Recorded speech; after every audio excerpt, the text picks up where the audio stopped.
భారతదేశం ఎంత ప్రమాదంలో పడిపోయిందంటే భారతదేశానికి చెందినటువంటి సగానికి సగం మంది ఇన్ఫ్లుయెన్సర్స్ అమ్ముడుపోయారు. పాకిస్తాన్కి చెందినటువంటి ఐఎస్ఐకి డబ్బుల కోసం అమ్ముడుపోయారు కొంతమంది. వాస్తవాలు ఇవన్నీ. ఒకరు కాదు, ఇద్దరు కాదు, 3000 మంది ఇప్పటి వరకు డబ్బులు తీసుకున్నారంట. అందులో 500 మంది ఇప్పటికైతే వాళ్ళ చెరలో ఉన్నారు. ఎవరు? కేవలం 500 మంది యూట్యూబర్స్ ఇందులో ఉన్నారు. మిగతా ఇన్ఫ్లుయెన్సర్స్ కూడా ఉన్నారు, సోషల్ మీడియాకి చెందినటువంటి వారు. వీళ్ళు కాకుండా ప్రభుత్వ ఉద్యోగులు, ఇంకా ఈ దేశం కోసం వ్యతిరేకంగా పనిచేసే శక్తులు ఉన్నాయి కదా వాళ్ళు. ఎందుకు కశ్మీర్ లో ప్రభుత్వ ఉద్యోగులు దాదాపు 50% మంది ఈ పాకిస్తాన్ గూఢాచారులే. ఒక 75 మంది 80 మంది ఇప్పటి వరకు దొరికారు. ఇంకా ఎంక్వైరీలు జరుగుతున్నాయి. ఎన్ఐఏకి అసలు సమయమే దొరకడం లేదు. అంతమంది దేశద్రోహులు దొరుకుతున్నారు. 3000 మంది యూట్యూబర్స్ కి ఇప్పటి వరకు డబ్బులు అందాయంటే ఇన్ఫ్లుయెన్సర్స్ కి. ఇంకా ఎంతమంది తవ్వే కొద్దీ ఇంకా ఎంతమంది దొరుకుతారో చూడాలి. దీనికోసం పాకిస్తాన్ ఒక పెద్ద ప్లాన్ చేసింది. ఆపరేషన్ ఎన్ అనే ఒక షహజాదా అనే ఒక ఆవిడ్ని క్రియేట్ చేశారు. ఆవిడ పేరు షహజాదా.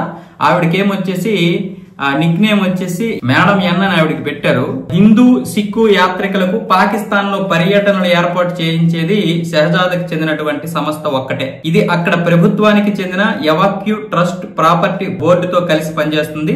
దీనిని బట్టే ఆమెకు ఆ దేశ సైన్యం ఐఎస్ఐతో ఉన్న బలమైన సంబంధాలు తెలుస్తాయి. ఈమె సంస్థ భారత్లోని ఢిల్లీ వంటి చోట్ల ట్రావెల్ ఏజెంట్లను నియమించుకున్నట్లు తెలుస్తోంది. తాజాగా భారత్ లో గూఢచర్యం ఆరోపణలపై పలువురు ఇన్ఫ్లుయెన్సర్లు అరెస్ట్ అయ్యారు.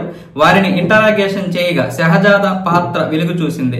భారత్ లో ఆమె దాదాపు 500 మందితో స్లీపర్ సెల్ నెట్వర్క్ ను ఏర్పాటు చేయడం కోసం ప్రయత్నిస్తున్నట్లు నిఘా వర్గాలు వెల్లడించాయి. ఇందుకు సంబంధించి పాక్ ఐఎస్ఐ ఆర్మీ నుంచి ఆమెకు స్పష్టమైన సూచనలు వచ్చాయి. భారత్కు వచ్చిన భారత్ ఇన్ఫ్లుయెన్సర్లు, పాక్ సైనిక అధికారులు ఐఎస్ఐకు షహజాదనే పరిచయం చేస్తుంది. మన దేశంలోని దాదాపు 3000 మంది ఈ సంస్థ నుంచి సాయం పొందినట్లు తెలుస్తుంది. వీరిలో దాదాపు 1500 మంది ఎన్ఆర్ఐలు గత 6 నెలల్లోనే ఆ దేశాన్ని సందర్శించారు.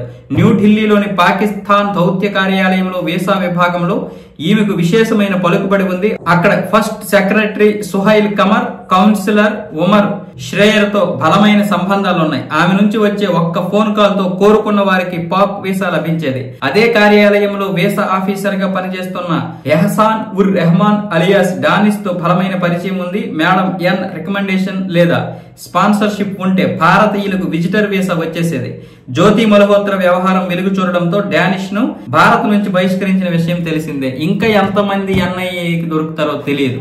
అందులో మనకు సంబంధించినటువంటి తెలుగు యూట్యూబర్ భయ్యా సన్నీ యాదవ్ ఉన్నాడు. భయ్యా సన్నీ యాదవ్ బయటకు వస్తే గానీ నిజమా కాదని తెలియదు. ఒకవేళ భయ్యా సన్నీ యాదవ్ గనక అమ్ముడు పోతే ఇంకా చాలా మంది ఈ తెలుగులో కనిపిస్తారు. అలాగే ఈ బెట్టింగ్ యాప్లు ప్రమోట్ చేస్తూ చాలా మంది డబ్బులు సంపాదించారు.